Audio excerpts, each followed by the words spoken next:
Assalamu alaikum, bienvenue dans Écho des Dames. Je suis Madina, une amoureuse du Coran et passionnée de l'apprentissage. Bienvenue dans cet espace où nous explorons des sujets profonds et inspirants pour nourrir notre foi, élever nos âmes et éclairer nos vies. Chaque épisode est une invitation à réfléchir, à apprendre et à grandir ensemble. Merci d'être là et bonne écoute. Bienvenue dans ce nouvel épisode de ton podcast. Juma Mubarak, qu'Allah nous accorde les mérites de ce jour. Alhamdulillah, nous avons entamé depuis hier soir les 10 derniers jours du mois de Ramadan. Et donc, nous avons commencé la recherche de la nuit de Laylatul Qadr. Puisse Allah nous l'accorder, puisse Allah nous le faciliter. Cette nuit, on va dire, spéciale, cette nuit inestimable qui a des mérites sans pareil. Donc, pendant 10 nuits durant, nous allons essayer, par la grâce d'Allah, de veiller la nuit, une partie de la nuit, dans la recherche des bénédictions qu'Allah nous promet dans cette nuit spéciale. Donc, on va veiller en prière, on va veiller en lecture du Coran, on va veiller en dhikr, on va veiller en méditation du Coran. Puisse Allah nous le faciliter et puisse Allah nous accorder les mérites de ces nuits et de ces jours d'adoration. Dans ce nouvel épisode, j'ai bien envie de vous faire le point, pas le point, mais de vous donner les parties qui m'ont marqué dans la série sur Omar ibn Khattab. En effet, c'est le sujet du jour. Depuis quelques jours, j'ai commencé à regarder tout doucement la série sur Omar ibn Khattab, qu'Allah l'agrée. Et il y a énormément de parties qui sont pépites dans cette série. Déjà, comme je l'avais fait avec l'histoire de Youssouf alayhi salam, il faut savoir que lorsque je me base sur une série ou un film pour faire un podcast, en regardant déjà la série, je tiens compte du fait que la série, lorsqu'on tourne le film, on tient compte et des informations mutawatir et les informations notoirement transmises, des hadiths authentiques et reconnus. On tient compte des hadiths ahad, on tient compte aussi des informations qui proviennent des hadiths qui ne sont pas authentiques. Voilà, donc c'est pas tout ce qu'on regarde dans la série ou dans le film qui s'est réellement passé. Il y a des informations qui proviennent d'hadiths qui malheureusement ne sont pas très fiables. Mais comme pour les besoins d'un film, des fois il faut beaucoup d'informations. Donc je me dis que peut-être les producteurs ne sont pas sans savoir que certains événements ou certaines parties de ces films-là ne proviennent pas d'informations authentiques, mais ils les mettent dedans juste pour que l'histoire puisse tenir, parce que sinon il y aura un peu trop de blanc. Et normalement, celui qui regarde une série islamique qui a pour but de pouvoir, on va dire, augmenter sa science islamique, devrait faire une autre démarche scientifique à côté, qui est de se renseigner sur l'histoire authentique du personnage en question afin de pouvoir démêler le vrai du faux. Quand on regarde la série sur Omar ibn Khattab, comme la série sur Youssouf alayhi salam, il y a plein de petites parties qui sont dedans, et lorsqu'on étudie réellement leur biographie, on se rend compte que ces éléments ne se sont pas vraiment produits. Mais ça ne change pas vraiment le sens, le message et la sagesse qu'on peut tirer du film. Il faut juste avoir le discernement, savoir qu'est-ce qu'on prend, qu'est-ce qu'on ne prend pas, et quel est l'intérêt en regardant. Donc en regardant cette série, il y a que quelques petites parties, en tout cas de là où je me trouve, au niveau où je suis dans le visionnage, qui ne sont pas authentiques, mais dans l'ensemble, ça retrace vraiment l'histoire, la biographie de Omar ibn Khattab, une bonne partie aussi de l'histoire du prophète Mohammed sallallahu alayhi wa sallam et de Abu Bakr et de bien d'autres compagnons. Qu'Allah les agrée tous. Et donc j'ai relevé pour l'instant 4 parties qui m'ont énormément marqué, parce que moi, des fois, il y a des petites phrases, mais que je trouve vraiment pépites et que j'ai envie de partager avec vous en réflexion aujourd'hui. Il faut Déjà, savoir que Omar ibn Khattab a été calife. Après la mort du prophète Mohammed sallallahu alayhi wa sallam, c'est Abu Bakr qui a été Allah l'agré, le premier calife. Et après Abu Bakr, c'est Omar ibn Khattab qui est devenu calife. Et après Omar, je crois que c'était Othman, et après Othman, c'était Ali radiallahu anhu. Donc quand Omar ibn Khattab était calife, il était en train de faire le tawaf autour de la Kaaba à la Mecque. Et pendant qu'il faisait le tawaf, il a fait une doua. Cette doua, je ne l'ai pas retrouvée nécessairement dans des textes authentiques, mais le sens me plaît et j'ai envie de le partager avec vous. Donc, je le tire plutôt de la série. Et dans cette doua, il dit, ô Seigneur, ne m'accorde ni trop, ni peu de richesse de ce monde, de sorte que je ne puisse ni outrepasser mes limites, ni oublier mes responsabilités. La suffisance est meilleure que l'abondance qui cause la distraction. Mon Seigneur, je suis avancé en âge et j'ai perdu une partie de ma force, alors que mes sujets ont augmenté. Il demande à Allah de lui accorder la force nécessaire pour pouvoir faire face à ses responsabilités. Et dans cette prière-là, il y a deux parties qui m'ont profondément touché et qui ont fait tilt en moi et qui dénotent un peu de notre façon de vivre aujourd'hui et des aspirations que nous avons, qui dénotent un peu de l'objet de nos prières aujourd'hui. Un homme qui se trouve à la Mecque et qui prie, et l'objet de sa prière, c'est-à-dire il est en train de faire le tawaf et il dit, ô Seigneur, ne m'accorde ni trop ni peu de richesses de ce monde. Ne m'accorde ni trop ni peu des richesses de ce monde. Qui dit ça aujourd'hui? En fait, ça m'a tiqué parce que je ne sais pas si vous avez vu sur la toile, entre-temps, il y avait une image qui avait fait le buzz, où je crois que c'était un Nigérian qui s'était retrouvé à la Mecque pour faire le Hajj. Et sa prière qu'il faisait, c'était il demandait Khalis, il demandait l'argent. Il le disait, on le filmait, il insistait dessus. C'est pas que c'est mauvais, c'est légitime, c'est ce qu'il veut. Et il n'y a pas de mal à vouloir de l'argent en réalité. Mais c'est pour voir la comparaison entre nos préoccupations aujourd'hui et les préoccupations des compagnons du prophète Mohammed sallallahu alayhi wa sallam. C'est-à-dire, lui, ce qu'il veut, c'est le juste milieu. Il n'en veut pas trop, au point que cela puisse le distraire de l'adoration d'Allah, de sa mission, de sa responsabilité. Il n'en veut pas peu, de sorte que le fait qu'il en ait peu l'empêche de pouvoir faire face comme il se doit à ses responsabilités. En fait, c'est beau, c'est magnifique, c'est à la limite de l'ascétisme. C'est-à-dire, c'est pas quelqu'un qui veut vivre dans un coin reculé comme un moine, entre guillemets, et qui ne veut pas de richesse de ce monde. Ce n'est pas ça. C'est-à-dire, ça c'est un extrême. C'est pas non plus quelqu'un qui cherche à avoir de l'abondance à outrance au point de ne même plus savoir qu'est faire en fait de cet argent. Il n'est pas non plus dans cet extrême-là. Il est dans le juste milieu où il demande à son Seigneur de lui accorder ce qu'il faut, juste ce qu'il faut pour qu'il puisse faire face à ses responsabilités sans pouvoir être distrait.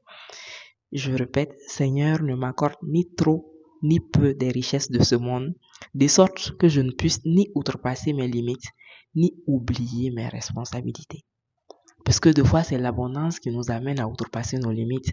Des fois, c'est parce qu'on en a trop, parce qu'on a trop de temps libre, parce qu'on a trop d'argent, parce qu'on a trop de privilèges, parce qu'on a trop de pouvoir, parce qu'on a trop de visibilité, qui nous amène souvent à outrepasser malheureusement nos limites.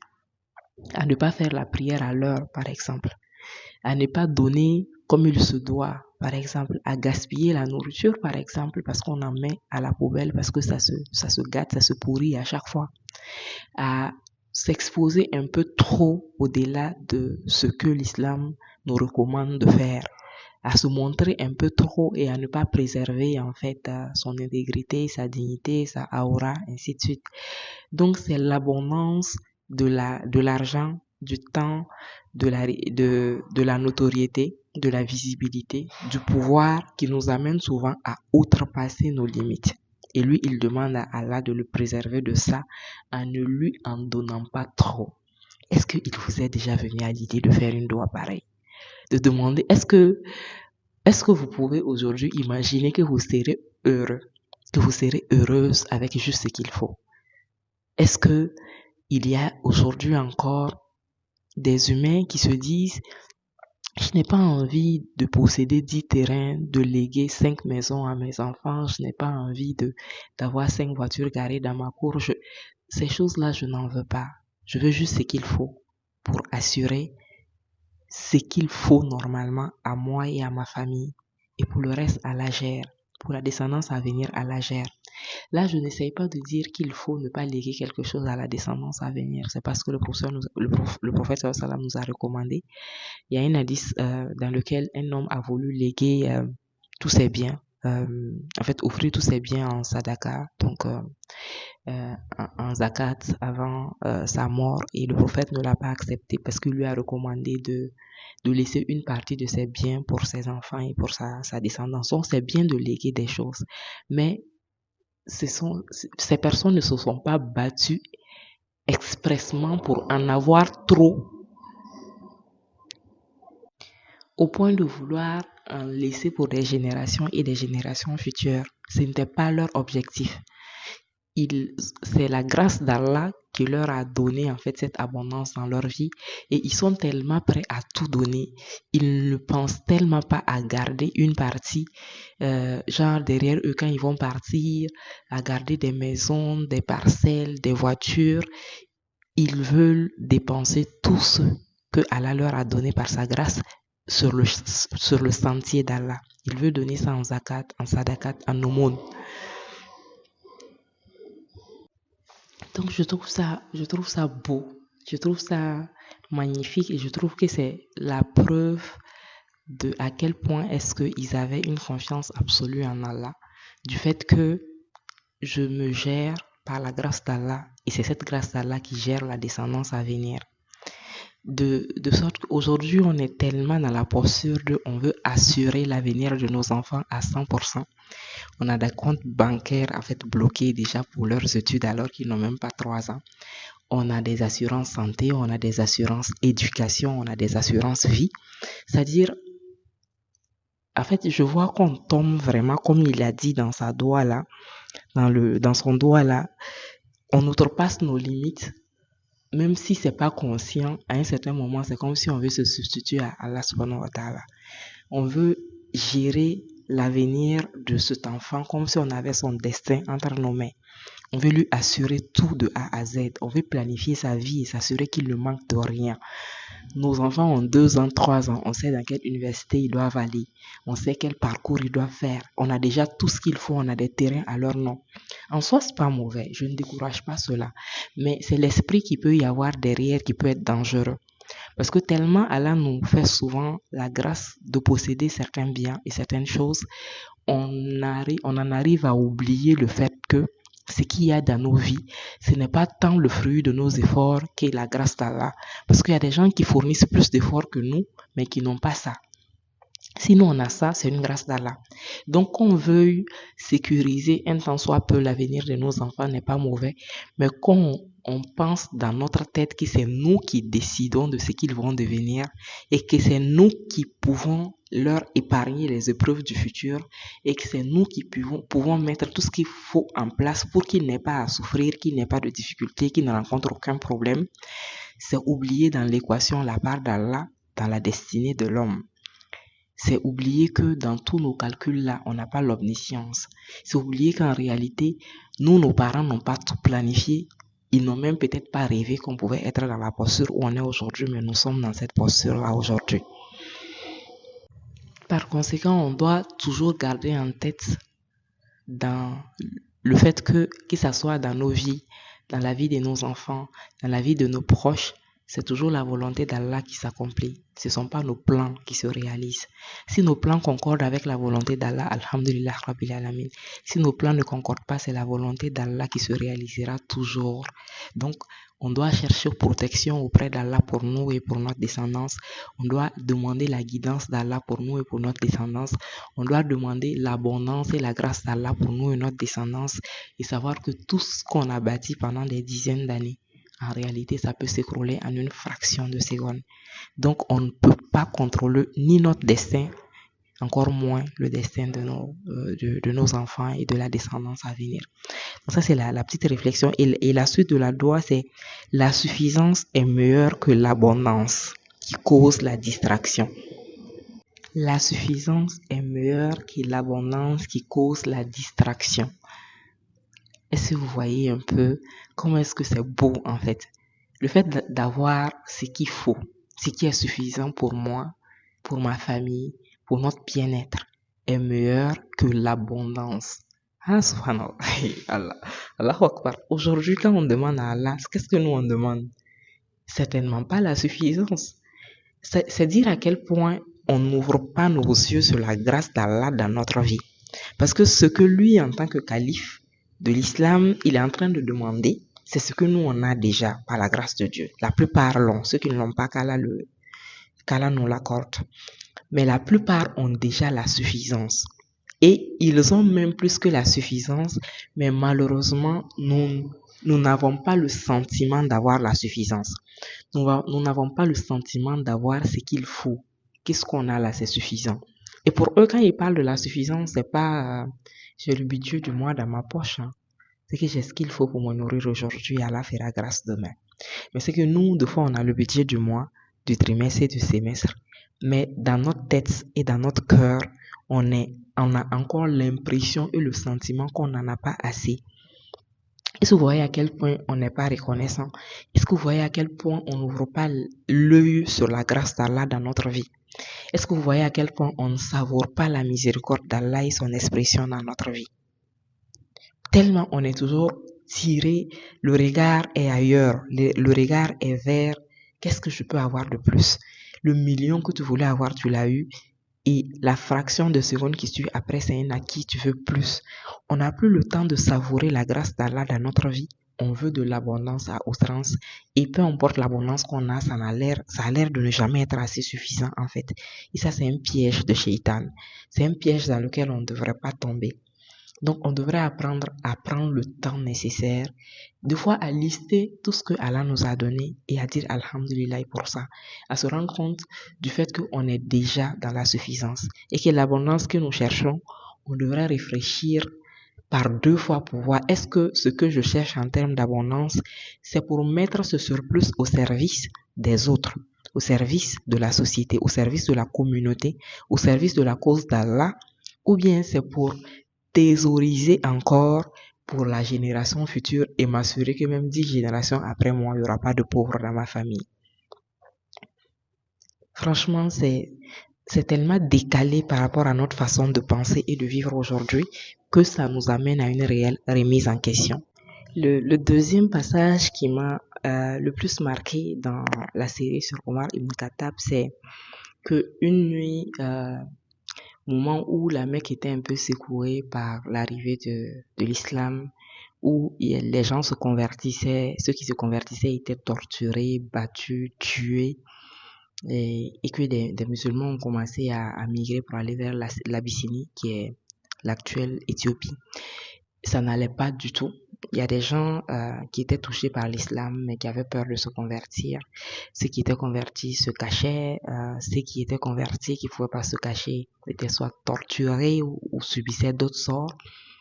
C'était assez compliqué et c'était tendu, et pour les musulmans et pour les non-musulmans, parce que la cohésion d'antan n'était plus là, étant donné qu'il y avait cette atmosphère assez délétère qui était dans la ville. Et une nuit, il y a Omar Ibn Khattab qui sort parce qu'il est préoccupé, il est en train de réfléchir. Il n'est pas encore musulman. Voilà, la partie que je suis en train la première partie, il était déjà musulman puisque j'ai dit qu'il faisait le tawaf, il était calife. Dans cette partie, il n'est pas encore converti à l'islam. D'ailleurs, il est très hostile à l'islam. Il est très hostile à Muhammad sallallahu alayhi wa sallam. Et dans cette situation-là, il sort et puis il est en train de marcher pour réfléchir, question d'avoir les idées claires tard dans la nuit. Et il voit son ami Abdullah Abdullah qui est assis aussi au clair de la lune en train de réfléchir, il s'étonne et lui demande qu'est-ce qu'il fait là à cette heure. Et Abdullah de lui répondre et je te pose la même question. Donc il dit qu'il est préoccupé, donc il a besoin d'observer le ciel, les étoiles pour pouvoir éclaircir un peu ses idées. Abdullah dit qu'il est dans la même situation et Abdullah lui dit, il lui dit cette phrase: peut-on vivre avec deux cœurs, Omar? Un pour soi-même et un pour les autres. Devons-nous obéir à nos pères et désobéir à nos cœurs? Donc, il pose cette question à Omar, c'est sa préoccupation. Il se demande si on peut vivre avec deux cœurs parce que son cœur est a penché pour l'islam. Il a aimé l'islam. Son cœur est touché par le message de l'islam. Il aime Muhammad sallallahu alayhi wa sallam, son caractère et ce qu'il apporte comme message. Mais ses pères, les Qurayshites de la Mecque, sont très opposés à Muhammad et torturent jusqu'à mort même ceux qui s'allient à l'islam, ceux qui se convertissent à l'islam. Donc lui, fils de Qurayshites, des dignitaires, d'un grand dignitaire parmi les Qurayshites, il se demande est-ce qu'il peut vivre avec deux cœurs. Voilà, il se demande est-ce que il doit obéir à son père, aux vieux, et désobéir à son propre cœur. Et ce qui m'a le plus touché, c'est la réponse de Omar ibn Khattab qui lui dit, si c'est de l'islam qu'il s'agit, donc si c'est à l'islam que tu penses, déclare ta foi et subis-en les conséquences. Tu seras un adversaire qui gagnera mon respect et mon admiration. Si tu préfères la lâcheté et la sécurité, en gardant la croyance actuelle, tu resteras mon allié, mais je te regarderai avec mépris. Je ne sais pas si vous comprenez un peu ce que je viens de dire. C'est-à-dire que c'est deux non-musulmans. Abdullah, dont le cœur penche pour l'islam. Omar ibn Khattab, qui n'est pas musulman, qui n'envisage pas de devenir musulman, qui déteste l'islam, qui déteste Muhammad. Il va même envisager d'aller tuer Muhammad, sallallahu alayhi wa sallam. Et son ami qui penche pour l'islam, alors que les musulmans, en fait, ils sont pourchassés, tués, ils sont torturés comme pas possible. Mais cet homme qui n'est pas musulman, qui est Omar ibn Khattab, il dit à son ami que si c'est à l'islam qu'il pense, il lui conseille alors de déclarer sa foi et d'en subir les conséquences. Et s'il fait cela, il sera un adversaire qui gagnera le respect et l'admiration de lui, Omar ibn Khattab. A contrario, que s'il préfère la lâcheté et la sécurité en gardant la croyance actuelle.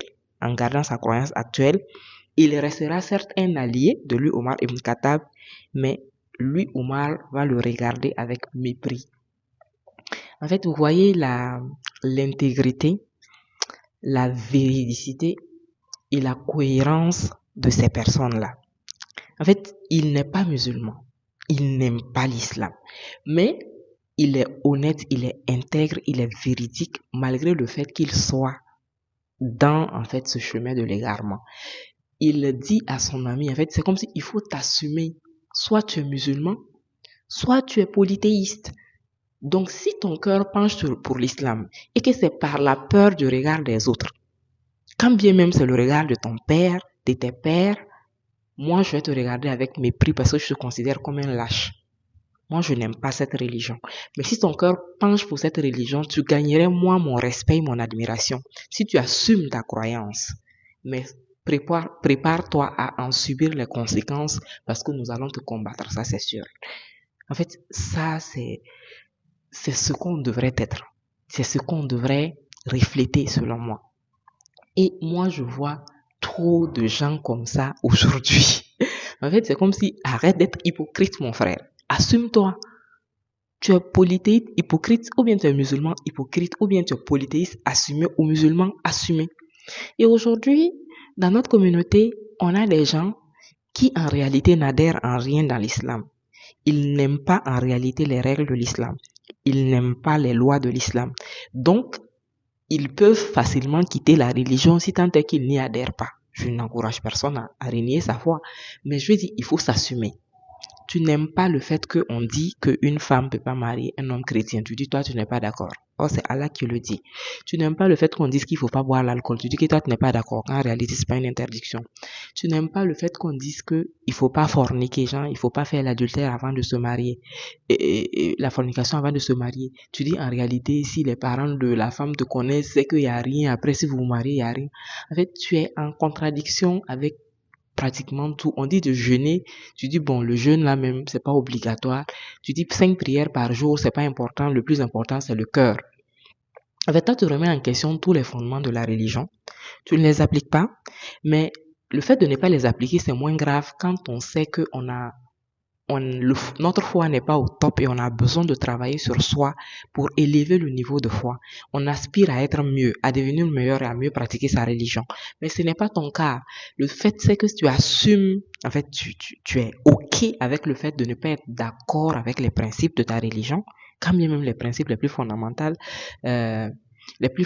comme la prière, comme le mois, comme le pèlerinage. Tu dis que quelqu'un qui n'a pas construit maison, qui n'a pas voiture, quelqu'un qui n'a pas sécurisé sa famille, il va aller faire pèlerinage. Pourquoi? Tu trouves que c'est du n'importe quoi et que c'est parce que les gens ne réfléchissent pas qu'ils font ça et qu'en réalité, le plus important, c'est de sécuriser ceci ou cela. Bon, toi, tu n'es d'accord avec rien. Et toujours sur les réseaux sociaux, quand un musulman fait un rappel sur une règle islamique, tu partages et puis tu dis que ce sont des extrémistes et ce qu'ils disent, c'est pas bien. Mais mon frère, il faut t'assumer. Les principes fondamentaux de la religion, là, tu ne les partages pas, tu ne les aimes pas, tu ne les portes pas dans ton cœur.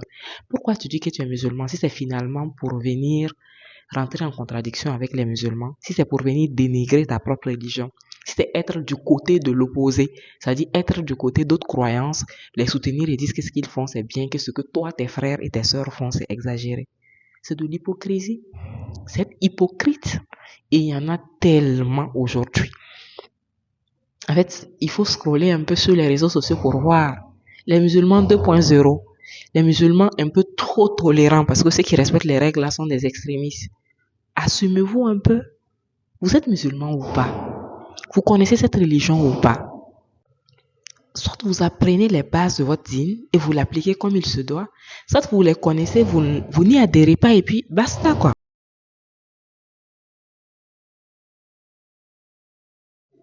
Donc pareil, moi, Madina, j'ai du mépris pour ces personnes à double face dans la religion, peu importe la religion dans laquelle ils sont. Que tu sois chrétien, que tu dénigres le christianisme, que tu sois musulman, que tu dénigres les règles de l'islam, que tu sois polythéiste et que tu dénigres les règles de ta croyance. Moi, j'ai du mépris pour ces personnes parce que je trouve elles sont hypocrites. Elles ne s'assument pas en réalité. Tu choisis ton camp, tu apprends les règles de ton camp et tu assumes ton camp. Et tu pratiques ton camp. Si tu n'es tu n'es pas dans un camp quelconque, et aussi il y a des agnostiques, voilà, des personnes qui ne croient en rien aussi qui existent aujourd'hui. Mais je peux pas comprendre ce truc d'être, tu n'es pas dedans, tu es dedans d'un côté ou d'un autre, franchement. Et cette phrase, ou ce conseil que Omar Ibn Khattab a donné à Abdullah, franchement, je l'ai aimé et j'ai eu envie de le partager avec vous pour dire que si vous êtes musulman, assumez votre foi de la meilleure des manières possibles. Soyez l'ambassadeur ou l'ambassadrice de l'islam partout où vous êtes. En fait, le voile que vous portez, c'est une fierté. Apprenez-en, en fait, les règles, essayez d'apprendre sur le pourquoi, sur la sagesse qu'il y a derrière, les 5 prières que vous faites par jour et qui ont l'air d'être quelque chose de compliqué. C'est magnifique, en réalité. Le jeûne du mois de Ramadan, qui a l'air d'être drastique, en fait, c'est merveilleux en termes de spiritualité, de pratique, de santé et tout le reste.